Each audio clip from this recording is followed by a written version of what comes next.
आज का ये बजट इंटरिम बजट तो है ही, लेकिन ये बजट इंक्लूसिव और इनोवेटिव बजट है।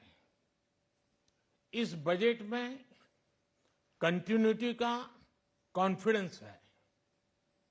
ये बजट विकसित भारत के 4 स्तंभ युवा, गरीब, महिला और किसान सभी को एम्पावर करेगा। निर्मला जी का ये बजट देश के भविष्य के निर्माण का बजट है। इस बजट में 2047 के विकसित भारत की नींव को मजबूत करने की गारंटी है। मैं निर्मला जी और उनकी टीम को बहुत बहुत बधाई देता हूं। साथियों, इस बजट में युवा भारत की युवा आकांक्षाओं का, भारत की यंग एस्पिरेशंस का प्रतिबिंब है। बजट में 2 महत्वपूर्ण निर्णय लिए गए हैं। रिसर्च और इनोवेशन पर 1 लाख करोड़ रुपए का फंड बनाने की घोषणा की गई है। बजट में स्टार्टअप्स को मिलने वाली टैक्स छूट के विस्तार का भी ऐलान किया गया है।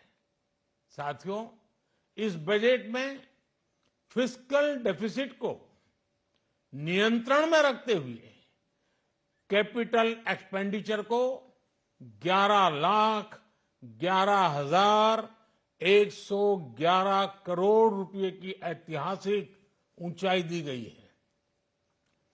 अर्थशास्त्रियों की भाषा में कहें तो एक प्रकार से स्वीट स्पॉट है। इससे भारत में 21वीं सदी के आधुनिक इंफ्रास्ट्रक्चर के निर्माण के साथ ही युवाओं के लिए अनगिनत रोजगार के नए अवसर तैयार होंगे।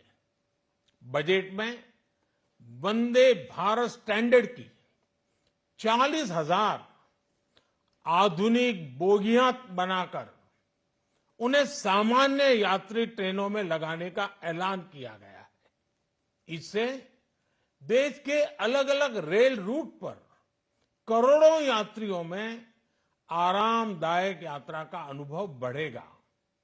साथियों, हम एक बड़ा लक्ष्य तय करते हैं, उसे प्राप्त करते हैं और फिर उससे भी बड़ा लक्ष्य अपने लिए तय करते हैं। गरीबों के लिए हमने गांवों और शहरों में 4 करोड़ से अधिक घर बनाए। अब हमने 2 करोड़ और नए घर बनाने का लक्ष्य रखा है। हमने 2 करोड़ महिलाओं को लखपति दीदी बनाने का लक्ष्य रखा था। अब इस लक्ष्य को बढ़ाकर 3 करोड़ लखपति दीदी बनाने का कर दिया गया है। आयुष्मान भारत योजना ने गरीबों की बहुत मदद की है। अब आंगनवाड़ी और आशा वर्कर, उन सबको इस योजना का लाभ मिलेगा। साथियों, इस बजट में गरीब और मध्यम वर्ग को एम्पावर करने, उनके लिए आय के नए अवसर बनाने पर भी बहुत जोर दिया गया है।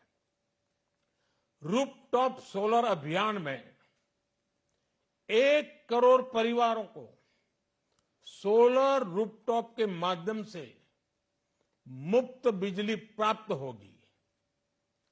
इतना ही नहीं, सरकार को अतिरिक्त बिजली बेचकर लोगों को 15 से 20 हजार प्रति वर्ष की आय भी होगी और ये हर परिवार को होगी।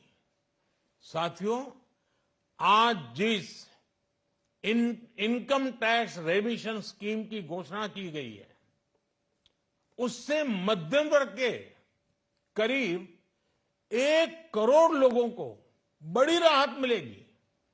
पिछली सरकारों ने सामान्य मानवी के सिर पर दशकों से ये बहुत बड़ी तलवार लटका कर रखी थी।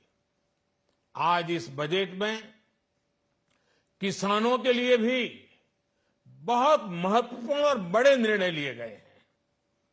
नैनो डीएपी का उपयोग हो, पशुओं के लिए नई योजना हो, पीएम मत्स्य संपदा योजना का विस्तार हो और आत्मनिर्भर ऑयल सीड अभियान हो। इससे किसानों की आय बढ़ेगी और खर्च कम होगा। मैं एक बार फिर सभी देशवासियों को इस ऐतिहासिक बजट के लिए शुभकामनाएं देता हूं। बहुत बहुत धन्यवाद।